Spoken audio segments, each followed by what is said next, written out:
Big boss season 8 so మొత్తానికైతే సండేకి సంబంధించి second ఎపిసోడ్కి సంబంధించిన ప్రోమో అయితే వచ్చేసింది.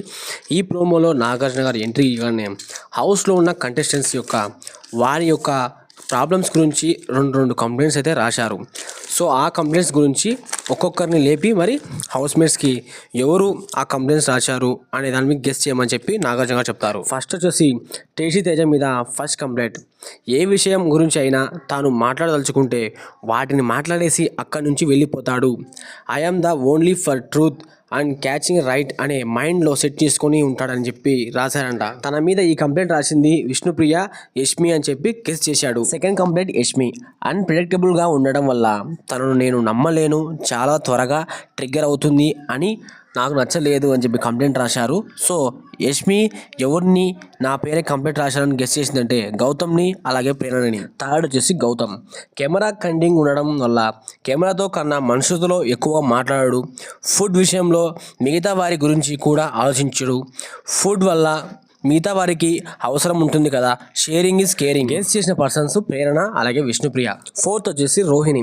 మీకు అవినాష్ రక్షణ కవచంలా ఉంటున్నాడు అనిపిస్తుంది.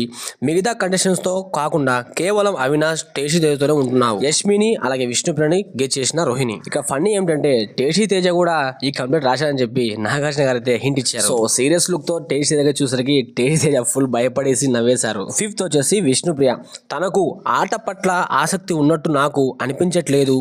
She is a discouraging person. So ఈ కంప్లైంట్ గురించి డైరెక్ట్గా నాగార్జున చెప్పేశారు అవినాష్ అని చెప్పేసి. అవినాష్ అయితే ఫుల్ బుక్ అయిపోయాడు భయ్యా. సో ఇక్కడ అవినాష్ వాడిన ఇంగ్లీష్ పదం కూడా చాలా ఫన్నీగా మాట్లాడేశాడు నాగార్జున గారు.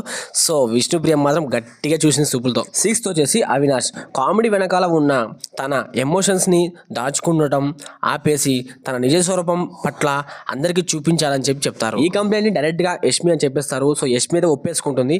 అది కూడా నైట్ టైంలో వచ్చే సౌండ్స్ గురించి కూడా తను ఒక ఫన్నీగా మాట్లాడుతుంది. సో అది ఆయన అవినాష్ కూడా తన భార్య ఈ ప్రోమో చూడబోదని చెప్పి బిగ్ బాస్ గారికి అలాగే నాగార్జున గారు రిక్వెస్ట్ చేస్తారు. సో ఫన్నీగా అనిపించింది నాకైతే ఈ స్కిట్. సో మొత్తానికైతే ఈ రౌండ్లో అందరికైతే ఫన్నీగా కంప్లైంట్స్ ఒక్కొక్క రెండు కంప్లైంట్స్ వారు మిగతా ఇద్దరిని సెలెక్ట్ చేస్తారు. సో క్లియర్ అయిపోయింది. ఇక ఫన్ అయిపోయింది. టెన్షన్ స్టార్ట్ అయింది హౌస్లో.